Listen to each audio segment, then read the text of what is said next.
Assalamualaikum warahmatullahi wabarakatuh.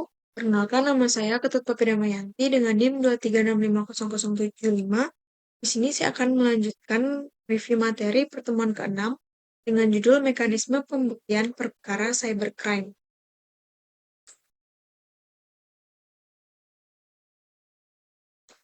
Yang pertama yaitu latar belakang. Perkembangan teknologi informasi dan internet telah mengubah pola kehidupan masyarakat. Aktivitas komunikasi, transaksi, dan penyimpanan data kini dilakukan secara digital. Perubahan tersebut berdampak langsung pada munculnya kejahatan berbasis teknologi atau cybercrime. Kejahatan siber tidak lagi meninggalkan bukti fisik, melainkan bukti elektronik. Sistem pembuktian konvensional menghadapi tantangan dalam membuktikan kejahatan digital. Selanjutnya, diperlukan pemahaman mekanisme pembuktian yang sesuai dengan karakteristik cybercrime. Selanjutnya, internet dan munculnya cybercrime. Internet memberikan kemudahan komunikasi dan pertukaran data. Namun di sisi lain, internet membuka peluang terjadinya kejahatan cyber. Kejahatan cyber bersifat cepat, anonim, lintas batas negara, sehingga kondisi ini mempersulit proses pembuktian di pengadilan. Selanjutnya, karakteristik kejahatan cyber.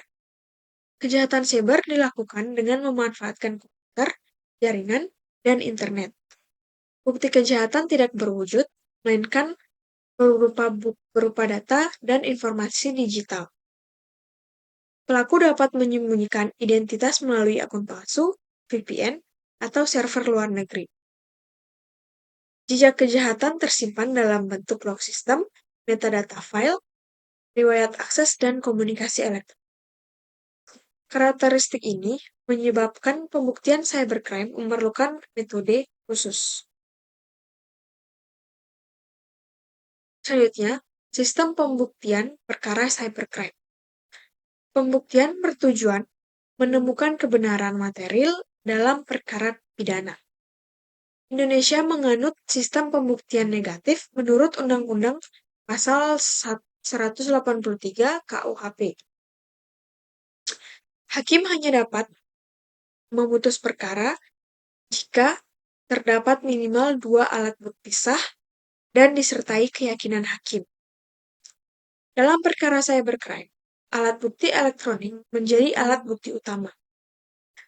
Pembuktian cybercrime menuntut pemahaman hukum dan teknologi secara bersamaan. Selanjutnya, UU ITE sebagai landasan pembuktian. UU Nomor 11 Tahun 2008 memberikan dasar hukum cybercrime yang mengatur pertama informasi elektronik, dokumen elektronik, dan sistem elektronik. UU ITE mengakui bukti elektronik sebagai alat bukti yang sah, menyesuaikan hukum pidana dengan perkembangan teknologi. Selanjutnya, persyaratan material alat bukti elektronik.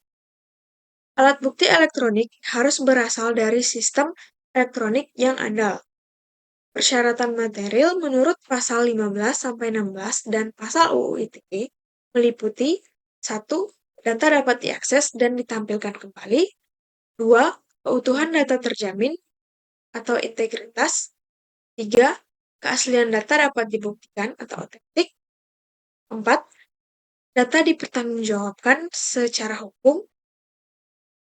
Selanjutnya, jika persyaratan material tidak dipenuhi, bukti elektronik kehilangan kekuatan pembuktian.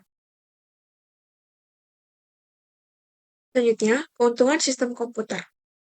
Aktivitas manusia sangat bergantung pada data identitas internet.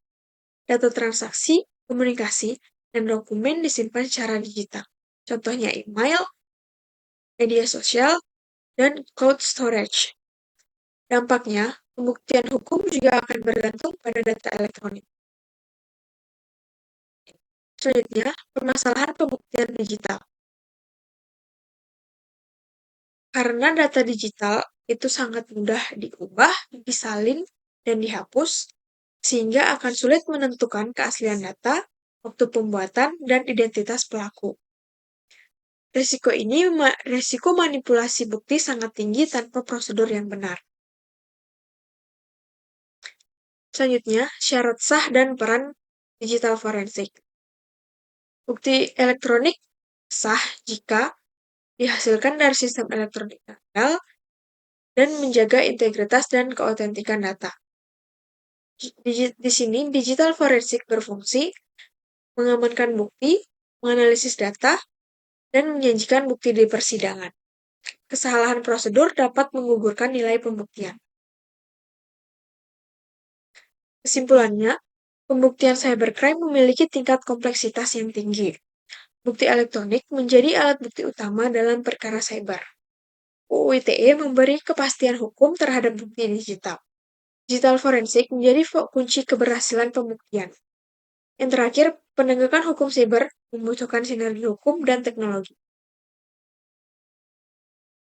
Demikian penjelasan materi 6 dari saya. Atas kesalahan dan kekurangan saya mohon maaf. Saya ucapkan terima kasih. Wassalamualaikum warahmatullahi wabarakatuh.